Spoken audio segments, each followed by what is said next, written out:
วิดีโอนี้จะมาแนะนำอีกโมดูลหนึ่งซึ่งว่าโมดูลนี้จะเป็นโมดูลส่วนลดเนาะส่วนลดนี้ไว้ในกรณีเป็นนักเรียนเก่าหรือว่าเป็นนักเรียนที่ว่าต้องการให้มีส่วนลดเนาะตัวอย่างว่าข้าพเจ้าเขียนอย่างนี้ส่วนลดเนาะแล้วผู้ท่านสามารถเพิ่มไม่ได้นะประเภทส่วนลดเนาะเป็นอย่างลดเป็นเปอร์เซ็นต์หรือลดเป็นเงินเนาะซื้อส่วนลดได้เท่าใดเนาะปกติใช้ส่วนลดเนาะตัวอย่างข้าพเจ้าลดเป็นจำนวนเงินเลยเนาะในกรณีเรามีส่วนลดอันนี้เนาะเราจะไปเพิ่มให้ข้อมูลเพิ่มส่วนลดให้นักเรียนเนาะมันก็จะมีเนาะปุ่มคำสั่งเนาะ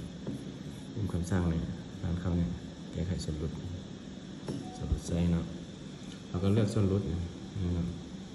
ส่วนลดที่เรามีนะติ๊กใส่แล้วก็กดไปบวกใส่เนาะบวกมันจะเพิ่มขึ้นมาเลยเนาะถือว่านักเรียนพวกนี้จะมีส่วนลดประมาณ10,000เวลาไปสร้างค่าเรียนตัวนี้ก็จะหลุดออกเลยเนาะ